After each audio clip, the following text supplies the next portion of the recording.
Hi there guys, welcome to another rowing coaching video. I just got back from the Dallas Sweat indoor rowing tournament, and I was watching a couple of clients down there row, and the video I just put out last night was a post race debrief with one of my clients who has been with me for a couple of years. And in that video, we talk about how things weren't going great all the time. Like last year, we had a little bit of a disappointing result at Sweat, and that prompted us to kind of sit down and talk a little bit about how we'd done and what we could change. And in that video, I talk a little bit about this, or at least you can download this worksheet, and I'm going to talk you through.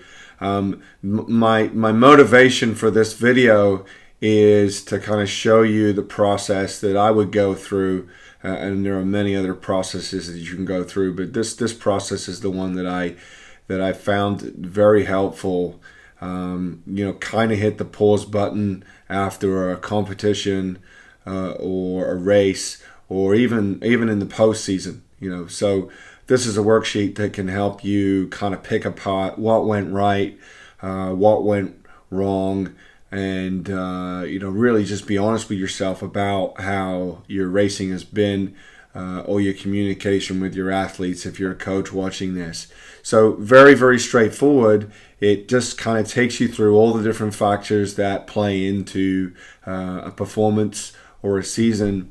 And I think it's really important that you are honest with yourself about how you're doing in these different areas. So again, this could be after a competition, it could be after a season, it could be after a year of training, but it's really important to kind of sit down and evaluate how you're doing with your training. So very straightforward. The worksheet takes you through things like diet.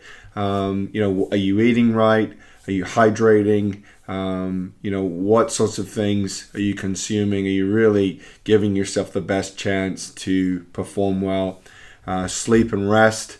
Be honest with yourself. How much sleep are you getting? Maybe if you're a new father or mother and it's difficult to get the rest, just be honest with yourself about how much sleep that you're getting, depending on where you're at with your training journey or whatever that is. That could be work. There's lots of things in life outside of your training that are going to factor into how you perform. The third thing here is environment. What I mean by that is, who are you hanging out with? Who are you training with? The best thing you can do for yourself in your training environment is surround yourself with people who are building you up. So if you're surrounding yourself with those people, you can check that box. That's great. But if the people that you're hanging out with, they're negative, they're pulling you down, or there's just a general toxic environment, that's not a good situation. Who you pick, who the 5 people you spend the most time with, again, that has an impact on your performance, your mental preparation, how you're feeling about the training, how you're feeling personally with where you are in life and how things are going, your attitude. Are you coming in with a positive attitude to training or not? And just be honest with yourself about those things. The training program, I've got the last 8 weeks here, but really your training programs could be over months. It could be over a series of years. Depending on where you are with your training, it does take a while for you to build up that physiological effect. Stress level, what's going on in your life, what sorts of things are stressing you out, what sorts of things are you worried about. Obviously, we want to try and eliminate as much of that anxiety as possible, but life is life, so put that in. Question 6 is, what are the positives that are coming out of this competition? I think it's really, really important in your process to always recognize those positives. There's a lot of research coming out about 3 things that are good each day. So if you write down the 3 things that are good each day that are going on, that builds a positive momentum. It builds a positive mindset. So even if the result wasn't the one you got, you need to pick apart all the good stuff that have come out of this process and put that down. What worked? Why did it work? Those kinds of things. The next is, what are the challenges? What were some of the tough things that went on in that season? Maybe that was relationships with your teammates that weren't quite there, or you just couldn't get the training done for whatever it is. What didn't work out, and again, how much of that was within your control. And just what we're trying to do here is figure out where your locus of control is, what sorts of things you can fix, and what sorts of things you just have to let go. You can't control everything. And then once you've done that thinking, the next thing is what strategies you're going to employ to help your progression forward. So, if you're feeling like you didn't really have that kick at the end of the race or whatever it is, maybe that means a little bit more anaerobic work. If you're finding that for example, your 1,000 meter piece isn't much better in a split than your 2,000 meter piece, then maybe it's time to hit the gym and get some peak power work going on.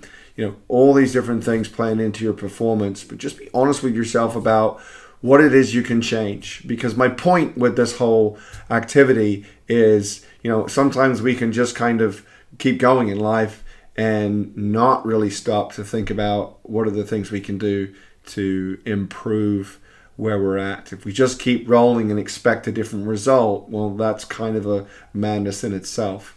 And the last official question on this is, what can your coach do to help you develop that feedback mechanism between your coaches? What is your coach doing that is helping? If you are a coach, you get that feedback from the athlete, like, I'm finding that helpful, I'm not finding that helpful. How about if we tweak this? Just keeping that dynamic, the relationship between the coach and the athlete is a very important variable that can't be understated. So just trying to keep that moving. And then finally, additional space for thoughts and notes. Whatever comes to mind after this process that maybe doesn't fit into those 9 questions can help you really enhance your training journey. So that's it. I'm going to link to this worksheet in the comments below. Appreciate everybody tuning in. If you haven't subscribed to the channel, please go ahead and click the logo and subscribe to the channel so you get future updates. And I hope at least this worksheet, even if you don't download it, or if you do, it gives you some ideas for how to really enhance your training journey and really emphasize the fact that you need to sit down and think about how to improve these things. Last year with my client, things weren't going well. We sat down, we did this, and now we're 8 seconds faster than we were last year. And this is a 50-year-old client. So I think that's a real result over a year. So thanks for watching. I really appreciate everybody tuning into the channel. I remember 2 years ago we had 10 people watching, and now we're up to 850. Really, the number doesn't count. It's just the fact that I'm getting feedback from you and helping you with your rowing journey. I'm not looking for anything in return. I hope this helps.